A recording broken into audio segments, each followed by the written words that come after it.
2020년 11월 16일 월요일 오늘의 말씀을 함께 나누도록 하겠습니다. 오늘 말씀의 제목은 묻기를 용납하지 아니하리라입니다. 본문 말씀은 에스겔 20장 1절부터 5절 상반절 말씀입니다. 제가 읽겠습니다. 일곱째 해 다섯째 달 열째 날에 이스라엘 장로 여러 사람이 여호와께 물으려고 와서 내 앞에 앉으니 여호와의 말씀이 내게 임하여 이르시되 인자야 이스라엘 장로들에게 말하여 이르라. 주 여호와께서 이렇게 말씀하셨느니라. 너희가 내게 물으려고 왔느냐? 내가 나의 목숨을 걸고 맹세하거니와 너희가 내게 묻기를 내가 용납하지 아니하리라. 주 여호와의 말씀이니라. 인자야 내가 그들을 심판하려느냐? 내가 그들을 심판하려느냐? 너는 그들에게 그들의 조상들의 가증한 일을 알게 하여 이르라. 주 여호와께서 이같이 말씀하셨느니라. 아멘. 우리는 지난 시간까지 남유다의 왕들 또 남유다의 지도자들 백성들의 잘못과 그에 대한 하나님의 심판 그리고 그 가운데 선포되는 하나님의 은혜에 대한 말씀을 함께 나누었습니다. 하나님께서는 에스겔 선지자를 통해서 바벨론의 포로로 끌려온 사람들에 대해서 그리고 아직 남유다에 살고 있는 사람들에 대해서 그들의 잘못과 앞으로 일어날 일들에 대해서 끊임없이 말씀해 주셨습니다. 하나님께서 에스겔 선지자를 통해서 이렇게 끊임없이 말씀을 해 주시는 이유는 그들이 하나님 앞에 범죄하였음에도 하나님께서는 여전히 그들의 하나님이 되시고 그들을 향한 계획이 있음을 말씀해 주시기 위함이었습니다. 그리고 오늘부터 에스겔 20장의 말씀이 이어지는데 에스겔 20장의 말씀은 이제까지 이스라엘의 역사 가운데 하나님께서 어떻게 하나님의 일을 행하셨고 이스라엘 백성들은 하나님께서 행하시는 일에 대해서 어떻게 반대를 해왔는지에 대한 기록이 이어집니다. 오늘 에스겔 20장의 말씀을 살펴보는 첫 시간으로 에스겔 선지자를 찾아온 바벨론의 포로로 끌려온 백성들의 지도자였던 장로들을 향한 하나님의 말씀이 이렇게 시작이 됩니다. 오늘 본문 말씀 1절과 2절 말씀을 읽겠습니다. 일곱째 해 다섯째 달 열째 날에 이스라엘 장로 여러 사람이 여호와께 물으려고 와서 내 앞에 앉으니 여호와의 말씀이 내게 임하여 이르시되 아멘. 에스겔 선지자는 하나님께서 자신에게 처음 말씀을 허락하셨을 때부터 매년 그 날짜를 기록하고 있는 것을 볼 수 있습니다. 먼저 에스겔 1장 1절과 2절에는 이렇게 기록되어 있습니다. 에스겔 1장 1절과 2절 말씀입니다. 서른째 해 넷째 달 초닷새에 내가 그발강가 사로잡힌 자 중에 있을 때에 하늘이 열리며 하나님의 모습이 내게 보이니 여호야긴 왕이 사로잡힌 지 5년 그 달 초닷새라. 아멘. 하나님께서는 에스겔 선지자의 나이 30살이 되었을 때 그리고 바벨론의 포로로 끌려온 지 5년이 지났을 때 에스겔 선지자를 찾아오셨고 그에게 하나님의 말씀을 전해주셨다라고 기록하고 있습니다. 그리고 에스겔 8장의 말씀을 보면 에스겔 8장 1절 말씀을 또 읽겠습니다. 여섯째 해 여섯째 달 초닷새에 나는 집에 앉았고 유다의 장로들은 내 앞에 앉아 있는데 주 여호와의 권능이 거기에서 내게 내리기로. 아멘. 그리고 하나님께서는 다시 에스겔 선지자에게 말씀을 허락해 주셨는데 그때의 날짜를 에스겔 선지자는 바벨론의 포로로 끌려온 지 여섯째 해가 되었던 날이라고 기록하고 있습니다. 그리고 오늘 함께 읽은 본문의 말씀에서 에스겔 선지자는 하나님의 말씀이 바벨론의 포로로 끌려온 지 7년하고 5개월이 지났을 때 하나님의 말씀이 다시금 자신에게 임했다라고 말하고 있습니다.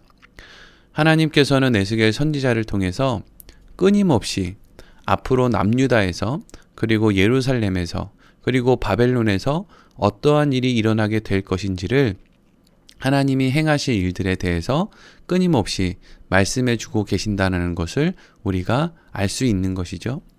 그런데 이어지는 오늘 본문의 말씀은 포로로 끌려온 지 7년 5개월이 지난 시점에 다시 에스겔 선지자를 찾아온 백성의 장로들을 향해서 하나님께서 책망을 하시는 그런 말씀이 등장합니다.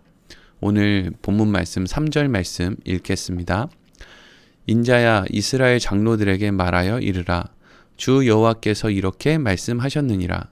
너희가 내게 물으려고 왔느냐? 내가 나의 목숨을 걸고 맹세하거니와 너희가 내게 묻기를 내가 용납하지 아니하리라. 주 여호와의 말씀이니라. 아멘. 하나님께서는 에스겔 선지자를 찾아온 이스라엘 장로들을 향해서 그들이 에스겔 선지자에게 어떠한 질문을 꺼내놓기도 전에 먼저 이렇게 말씀하셨습니다. 너희가 내게 물으려고 왔느냐? 내가 나의 목숨을 걸고 맹세하거니와 너희가 내게 묻기를 내가 용납하지 아니하리라. 아멘. 하나님께서는 하나님의 목숨을 걸고 맹세를 하시겠다라고 하는 강한 어조로 에스겔 선지자를 찾아온 장로들을 책망하셨습니다. 왜 하나님께서는 그들이 어떤 말을 꺼내기도 전에 이렇게 그들을 책망하는 말씀을 하시는 것일까요? 그들이 에스겔 선지자를 찾아온 이유를 하나님께서는 이미 알고 계셨기 때문입니다. 그들은 에스겔 선지자에게 자신들이 언제 남유다로 돌아갈 수 있을지, 어떻게 하면 다시금 나라가 평화를 되찾을 수 있을지를 묻기 위해서 에스겔 선지자에게 나온 것이었습니다. 하나님께서는 벌써 2년 전부터 에스겔 선지자에게 말씀을 허락할 때부터 남유다와 예루살렘의 죄악에 대해서 그리고 그 결과로 임할 심판과 멸망에 대해서 그렇기 때문에 바벨론에 항복해서 바벨론의 통치 가운데 징계를 받아야만 한다는 것에 대해서 끊임없이 말씀을 해 주셨습니다. 그런데 다시금 에스겔 선지자를 찾아온 장로들이 하나님께서 하시겠다고 말씀하신 것에 대해서는 전혀 받아들일 생각을 하지 않고 다시 자신들이 원하는 결과를 얻기 위한 방법을 알려달라고 나왔을 때 하나님께서는 그들을 책망하신 것이었습니다. 지금 에스겔 선지자를 찾아온 이스라엘 장로라고 하는 그 사람들의 모습을 우리나라 속담으로 정리하면 소귀의 경읽기라고 할 수 있는 것입니다. 그래서 하나님께서는 에스겔 선지자에게 이렇게 말씀하셨습니다. 오늘 4절과 5절 상반절까지 말씀입니다. 인자야 내가 그들을 심판하려느냐? 내가 그들을 심판하려느냐? 너는 그들에게 그들의 조상들의 가증한 일을 알게 하여 이르라. 주 여호와께서 이같이 말씀하셨느니라. 아멘. 하나님께서는 에스겔 선지자에게 하나님의 말씀을 들을 생각은 없고 오직 자신들이 원하는 것을 얻고자 하는 그 방법을 알려달라고 에스겔 선지자를 찾아온 어리석은 사람들을 향해서 인자야 내가 그들을 심판하려느냐라고 말씀하셨습니다. 이것은 하나님께서 이제 장로들을 하나님께서는 상대할 가치가 없다고 느끼시며 에스겔 선지자에게 이젠 네가 알아서 그들을 좀 심판해 줄 수 없냐라고 하는 그들을 향한 답답함을 그렇게 표현한 것이었습니다. 그러면 하나님께서는 왜 에스겔 선지자를 찾아 나온 이스라엘 장로들이 하나님을 향해 어떤 것을 물을 때 그것에 대해서 그렇게 반대하시고 묻는 것조차 용납하지 않겠다고 그렇게 강하게 말씀을 하시는 것일까요? 그것은 그들이 원하는 대로 하면, 그들이 원하는 대로 다 이루어지면 그들은 결코 구원과 회복의 자리로 갈 수 없기 때문입니다. 하나님께서는 그들을 살리기 위해서 계획을 세우시고 그 길로 백성들을 인도해 가고 있는데 그것을 모르는 인생들은 하나님 앞에 자신들은 죽는 길로 가도 좋으니까 그냥 죽는 길로 보내달라고 애원하고 있는 겁니다. 그러니 하나님께서 어떻게 죽는 길로 보내달라고 애원하는 그 사람들의 말을 들을 수 있겠습니까? 그래서 하나님께서는 이어지는 에스겔 20장의 말씀 전체를 통해서 하나님의 계획과 하나님의 방법을 거역한 이제까지 이스라엘 백성들이 어떻게 되었는지, 그럼에도 불구하고 하나님께서는 어떻게 구원과 회복의 길로 그들을 인도해 오셨는지를 에스겔 선지자를 통해서 말씀하고 있는 것입니다. 오늘 우리는 본문의 말씀을 통해서 자신들이 지금 하나님께 요구하는 것이 어떤 결과를 가져오는지도 알지 못하고 하나님께 구하는 어리석은 인간들의 모습과 그러한 모습을 안타까워하시며 어떻게든 그 어리석은 인생들을 구원의 길로 인도하시려고 하시는 하나님의 은혜를 발견할 수 있습니다. 사랑하는 성도 여러분, 우리는 우리 인생에 대해서 너무나 모릅니다. 우리는 우리 인생이 그저 내가 생각하는 대로 되면 그것으로 족하다고 생각을 합니다. 내 자녀가 그들이 원하는 대로 모든 일이 이루어지고 세상에서 부귀영화를 누리면 그것으로 족하다라고 생각을 합니다. 그래서 심지어 하나님께 자신의 인생이 자신의 생각하는 대로 자신의 계획대로 되게 해달라고 그렇게 기도를 합니다.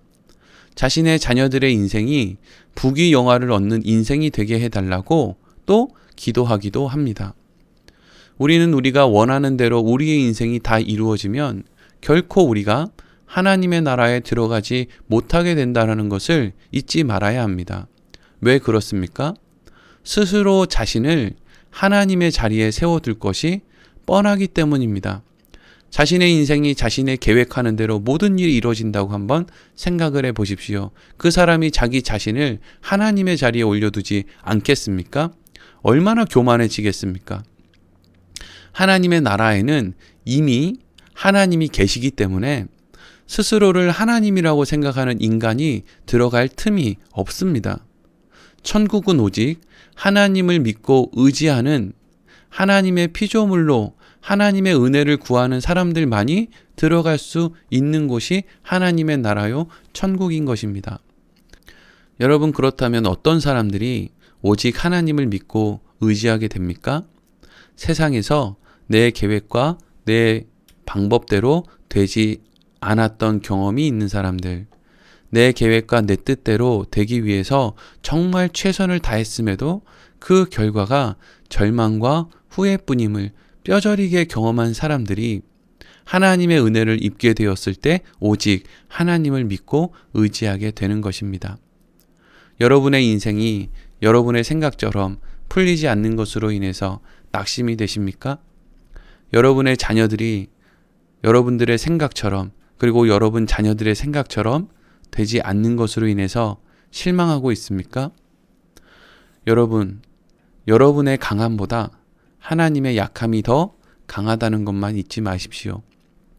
여러분에게 예수 그리스도를 믿게 하신 그분이 아무런 생각이 없으신 분이 아니심을 늘 기억하십시오.